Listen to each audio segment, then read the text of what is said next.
Petroleum levy किस बला का नाम है? हुकूमत टैक्स की बजाय पेट्रोलियम लेवी क्यों बढ़ाती है और इसमें आईएमएफ का क्या किरदार है? सेल्स टैक्स और लेवी में क्या फर्क है? इन सारी उलझनों को आज सुलझाएंगे इस वीडियो में। अमानुल्लाह अहमद का सलाम पहुंचे। नाज़रीन कराम, पहले समझते हैं कि पेट्रोलियम लेवी क्या है। आसान अल्फाज में समझते हैं कि पेट्रोलियम लेवी एक मखसूस सरकारी चार्ज होती है, यानी सरकारी फीस होती है, जो हुकूमत किसी भी खास प्रोडक्ट पर आयद करती है, उसे पेट्रोलियम लेवी कहते हैं। वो फिक्स्ड रकम होती है जो हुकूमत मुल्क में बिकने वाले हर लीटर पेट्रोल के पीछे या डीजल के पीछे वसूल करती है। लेवी समझ में आ गई? अब जरा टैक्स और लेवी में फर्क समझने की कोशिश करें, यह बड़ी अहम चीज है। पाकिस्तान के आइन के तहत जब हुकूमत जनरल सेल्स टैक्स यानी जीएसटी वसूल करती है तो वो एनएफसी अवार्ड के तहत सूबों को तकसीम करना पड़ता है। यानी अगर वफाकी हुकूमत 100 रुपए सेल्स टैक्स इकट्ठा करती है तो इसमें से तकरीबन 60 रुपए सूबों को देने पड़ेंगे। लेकिन पेट्रोलियम लेवी का एक एक रुपया बराह रास्त वफाकी हुकूमत के पास ही जाता है और इसे सूबों के साथ शेयर नहीं करना पड़ता। यही वजह है कि तमाम हुकूमतें जीएसटी की बजाय यानी जनरल सेल्स टैक्स की बजाय पेट्रोलियम लेवी बढ़ाने को तरजीह देती हैं। अब जरा समझें कि पेट्रोल की कीमत का ब्रेकडाउन क्या है। आसान अल्फाज में समझते हैं कि 1 लीटर पेट्रोल की कीमत कैसे तय की जाती है। जरा समझें, इसके 6 ऑप्शन है, समझने की कोशिश करें। रिफाइनरी लैंडेड कॉस्ट यानी खाम तेल की असल कीमत। दूसरे नंबर पर है जी इनलैंड फ्रेट मार्जिन यानी कि मुल्क में तेल पहुंचाने का किराया। और तीसरे नंबर पर है ऑयल मार्केटिंग कंपनियों का मुनाफा यानी OMCS। चौथे नंबर पर है डीलर मार्जिन यानी पेट्रोल पंप का कमीशन। 5वें नंबर पर है कस्टम ड्यूटी।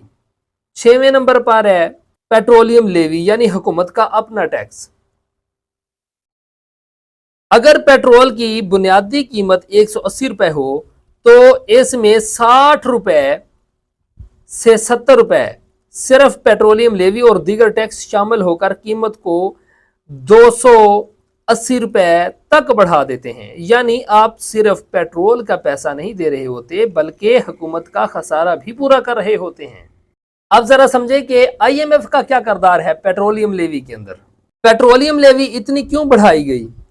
पाकिस्तान मुसलसल मुआशी बहरान का शिकार है और हमें बार बार आईएमएफ के पास जाना पड़ता है। आईएमएफ की शर्त होती है कि हुकूमत अपने मालियाती खसारे को कम करे और टैक्स कलेक्शन बढ़ाए। पाकिस्तान में डायरेक्ट टैक्स नेट बहुत छोटा है, यानी कि अमीरों और जागीरदारों पर टैक्स लगाने का निज़ाम बहुत ही कमज़ोर है। इसलिए हुकूमतें इनडायरेक्ट टैक्स का सहारा लेती हैं। अब समझें कि आईएमएफ की शर्त के बाद क्या होता है। माजी में पेट्रोलियम लेवी 20 से 30 रुपए फी लीटर होती थी, फिर इसे बढ़ाकर 50 रुपए कर दिया गया और अब इसे 70 से 80 रुपए से भी ज्यादा बढ़ा दिया है। इसी वजह से आलमी मंडी में तेल सस्ता होने के बावजूद भी पाकिस्तान में कीमतें नीचे नहीं आ पाती। अब जरा समझें कि इसका आम आदमी पर क्या फर्क पड़ता है। लोग सोचते हैं कि पेट्रोलियम लेवी का असर सिर्फ गाड़ी या मोटरसाइकिल वालों पर पड़ता है, जो कि बहुत ही गलत है। खसूसन डीजल पर लेवी का असर पूरे मुल्क के ऊपर पड़ता है, क्योंकि ट्रांसपोर्ट के किराए बढ़ जाते हैं, जिसकी वजह से सब्जियां, फल और आटा ट्रकों के जरिए एक शहर से दूसरे शहर में जाता है। डीजल महंगा होने की वजह से किराए बढ़ जाते हैं। अशिया खुर्द-ओ-नोश महंगी हो जाती हैं।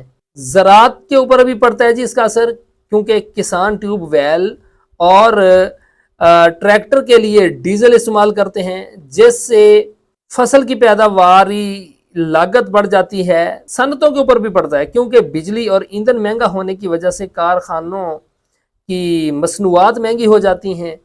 यानी पेट्रोलियम लेवी दरअसल महंगाई का बम है जो गरीब तर शख्स पर भी गिरता है। तो फिर इसका हाल क्या होगा, जरा समझने की कोशिश करें।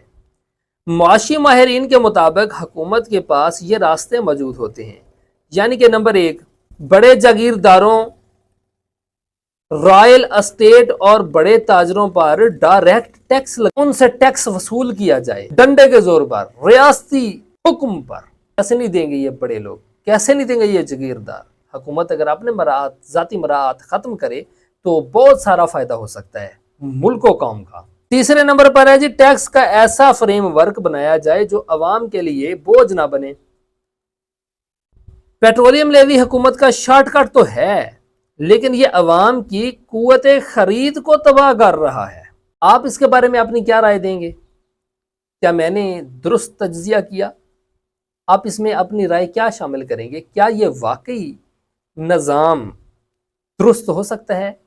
کیونکہ محسن نقوی کے مطابق تو یہ تو کولیبس کر چکا ہے، یہ ختم ہو گیا، تباہ ہو گیا، برباد ہو گیا نظام۔ میں نہیں کہہ رہا، میں دہرا رہا ہوں، محسن نقوی کے یہ الفاظ ہیں کہ سسٹم کولیبس کر چکا ہے۔ اب آپ بتائیں کہ یہ سسٹم درست ہو سکتا ہے؟ اگر ہو سکتا ہے تو کون ٹھیک کرے گا؟ کیسے ہو پائے گا؟ کمنٹ سیکشن میں اپنے رائے کا اظہار ضرور دیں۔ اگر آپ کو ویڈیو اچھی لگی تو لائک کریں، کمنٹ کریں، شیئر کریں اور چینل کو سبسکرائب کرنا مت بھولیے گا۔ ملیں گے نیکسٹ ویڈیو کے توسل سے، تب تک کے لیے اللہ حافظ۔